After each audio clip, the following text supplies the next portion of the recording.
I've gone around the majority of this and got most of the quilting done. I'm down to the red border, and what I've done here, I've done a line of stitching around the outside edge. That's as far as my quilting will go. The remainder of that will become the border, and that'll get folded in, and I'll show you more about that later, but it's going to be a, rather than an applied binding, it'll be a knife edge. So I'll get to that in a bit. But next step is to do a simple feather on this remaining red border, and that'll happen just like all the other feathers. I'll go around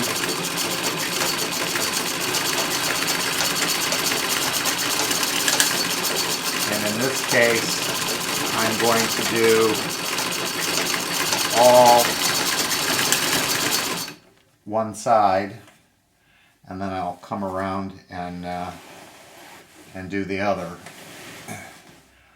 The quilting has created a few puckers, and that's because the top was not totally flat. It's perhaps something that, you know, I'd rather not have had happen, but it's really not going to cause a big problem. The few small puckers that are in it will be really almost indistinguishable after it's all done. One of the other things that I wanted to mention here is why I'm using white thread. A lot of times we'll use a thread that matches the fabric. Most often in older quilts, the quilting was primarily done with white thread, so that's why I'm doing it. It seems more in keeping with the overall look. One advantage to using a matching thread is that your stitches don't show as much. So it will, if you use a matching thread, it'll be a lot easier to hide less than stellar quilting, but I want it to show up. So it just feels more appropriate for me to do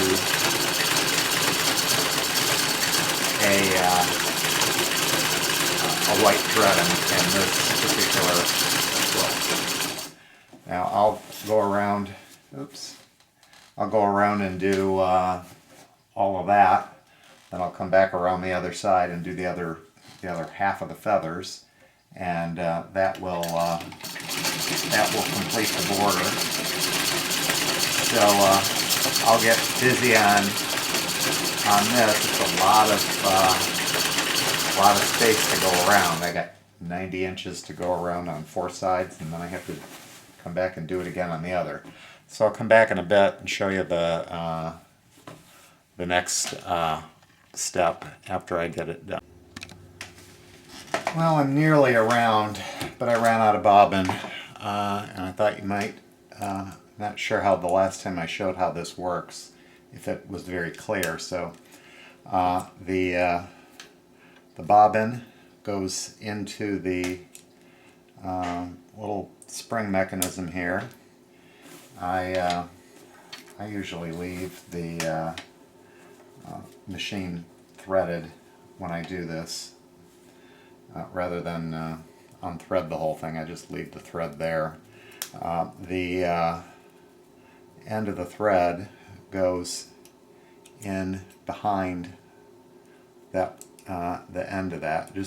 That just holds it in place while the mechanism works. The thread goes into that notch there and there. You have to loosen the clutch there to keep it, get it to spin without the needle going up and down. And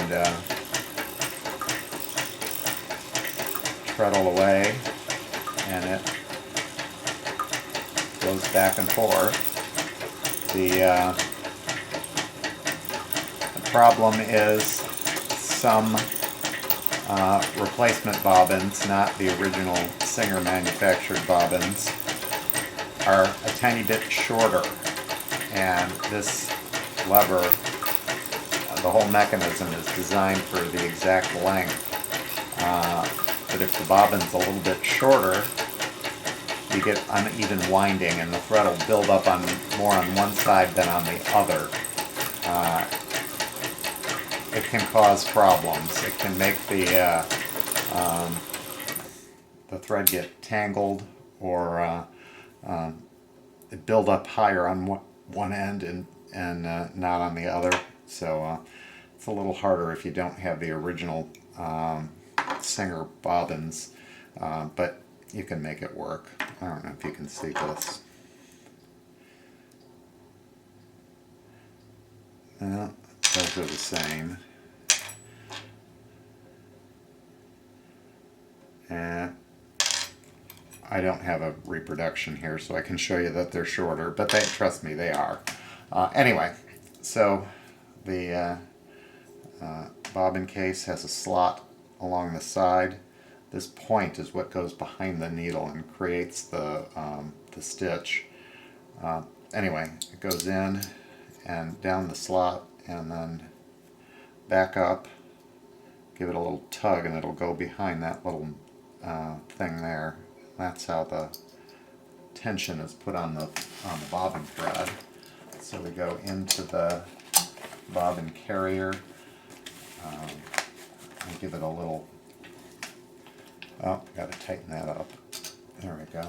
Give it a little turn to, oops. Well, how do you like that? I said I wasn't going to unthread it, but I did anyway. So, got to get that needle threaded. I don't have the right glasses on for that, but I think I got it. Give it a turn. That'll bring up the bobbin thread.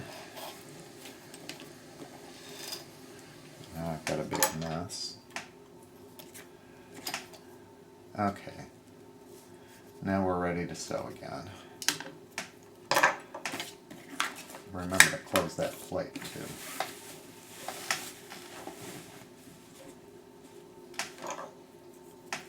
Right here is where I ran out of thread.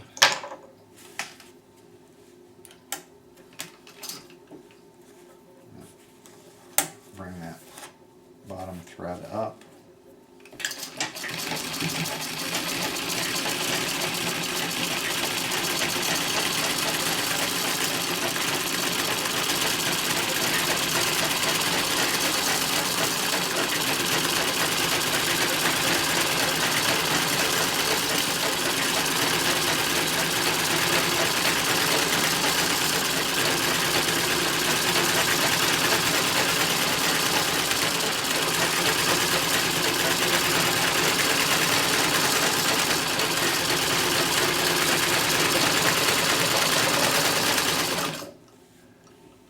What you may be noticing is how much this machine is rattling.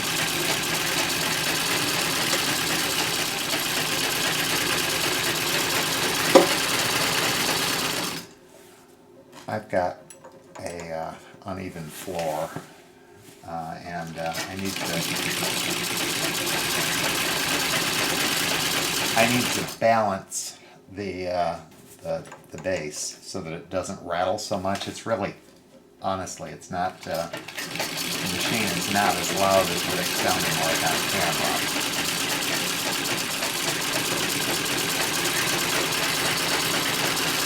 What's loud is the rattly cabinet because it's not balanced, because the floor isn't level.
Close to the end.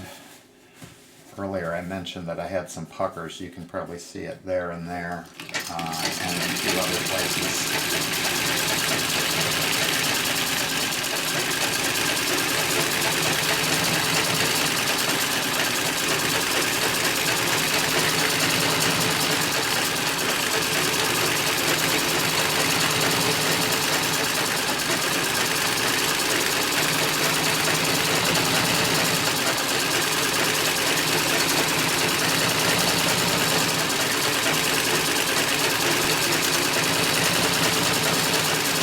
If I wanted to prevent that, what I would have needed to do is I would have had to take off all the borders, press the whole top, retrim the fabric, put the borders back on, and then I could have probably gotten all the potential covering out of it.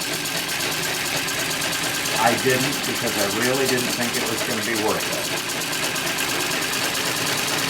So now that I'm back around the first side, I now go back the other direction to do the rest of the feathers.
But I think you can get the idea of where I'm going with that. The basic simple feather, and then again from here over, that's going to be turned into the binding. I'll come back and show you how I'm going to trim it and do that in a little bit. I have the binding, or the border finished. I did all the quilting there, and that stitching line is 1 inch from the edge that I cut. So now I'm I'm going to use this portion of the quilt to make the binding. Often this would be called a knife edge, and it is more common on much older quilts, and a lot more common in British quilts. But I don't have more of this antique fabric to make a binding with, and I thought it would be nice to just finish it with this. And the way that I'm going to do it is, the first thing I need to do is I need to fold back my my fabric off of the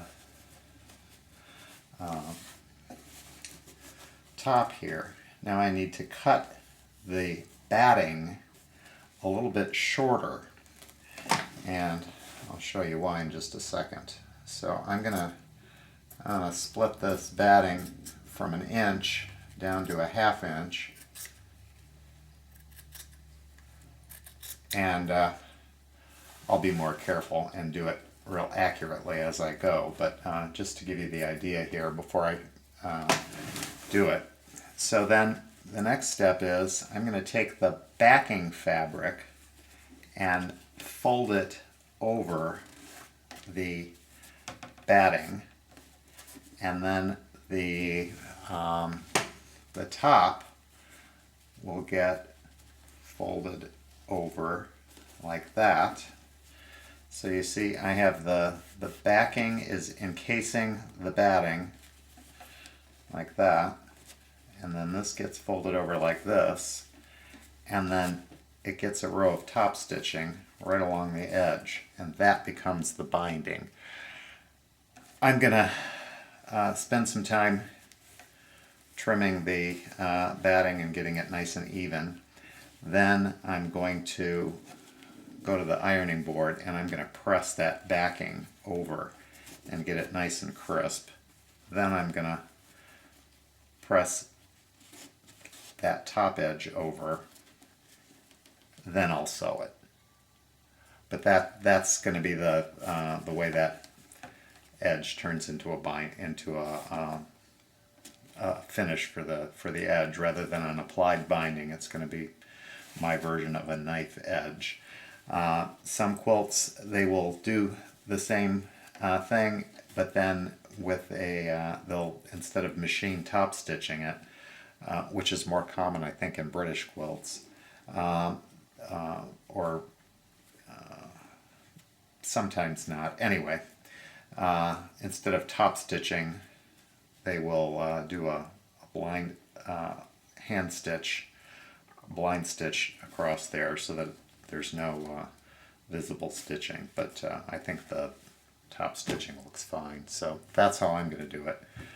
So my next step is to go back and, like I said, I'm gonna spend some time carefully cutting this binding, being sure as I do so not to cut into the backing, because I need that. Then I'll do a bunch of pressing, and then I'll be ready to come back and show you the top stitch. Alright, I'm ready to sew together the binding, or the finish. It's not really binding. So again, what I did is I cut the finish 1 inch. Then I cut the batting down to 1/2 inch beyond that line. I folded the backing fabric over the batting. I folded the top back, and then it comes together like this. So that's the finish edge. Again, that's the backing folded over the batting, and the top folded down, and then I'm just going to top stitch over the whole thing. And that's how we do a machine knife edge. If I wanted to do this by hand, I could do that, and I would just do a blind stitch along the fold. But I'm just gonna do a top stitch. But first I have to move up my feed dogs again. I had them all down because I was doing the quilting. So, and I just have a regular straight stitch foot in the machine because I want to get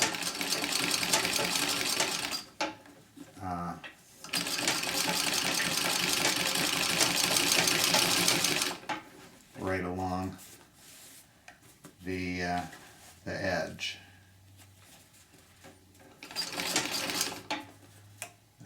I'm not getting it to move.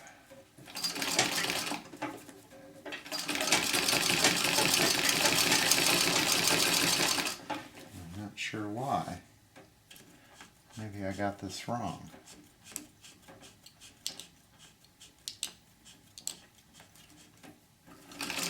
Yeah, there we go.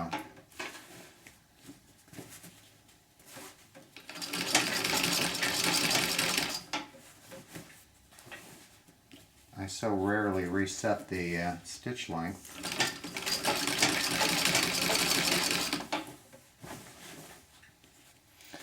Now, I chose not to pin it, and that's because I hate pins. They seem to curse me, and I seem to do better without them. If you're a pinning person, you may, in fact, feel more comfortable with it pinned. I spent a good bit of time pressing all of this into position, and so I feel pretty confident in doing it without pins because it's all pressed. But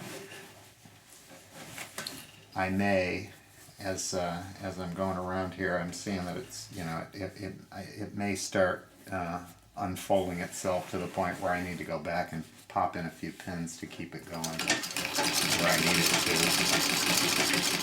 to. But anyway, it's a pretty simple finish. The part that took the longest was pressing it, getting that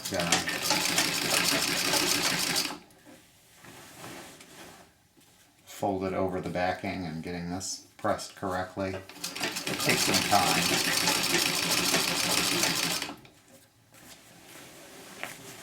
But honestly, I don't think it takes any more time than a applied binding, and in fact I think it takes less,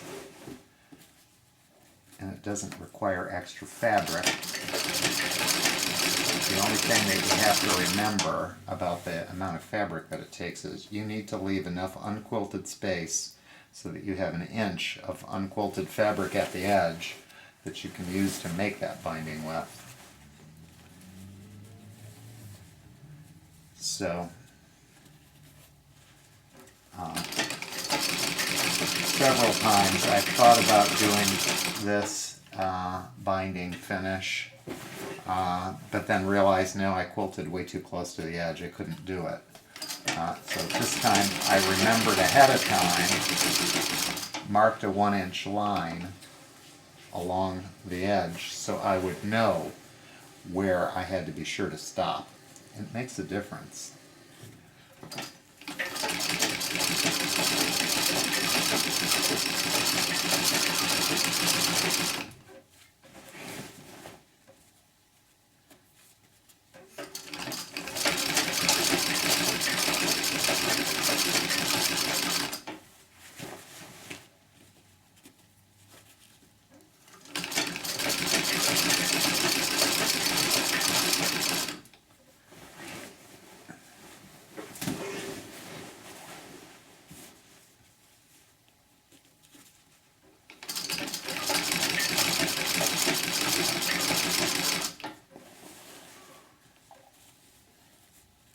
So anyway, after you get it all folded, pressed, then it's just a matter of a row of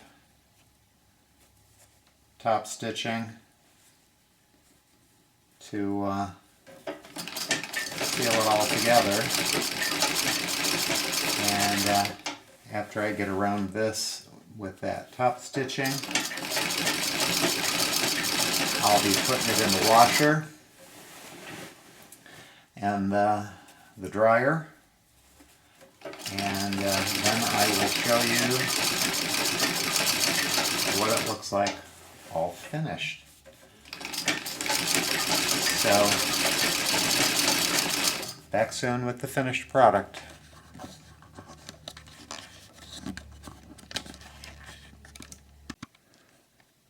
Okay, it's finished.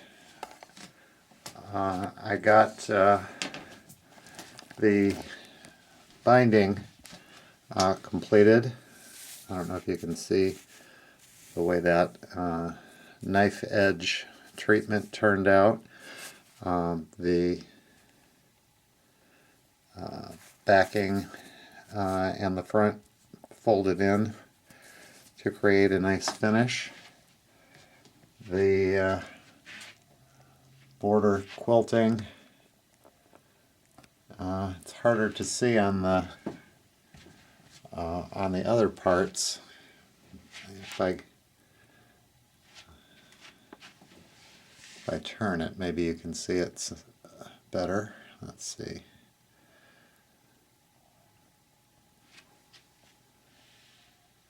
Oh, that might be pretty good. Anyway, it's done, and let me show you a little bit of the back. And anyway, ready to use. I'll take a few pictures with the still camera because I think I can get a better view of the quilting there.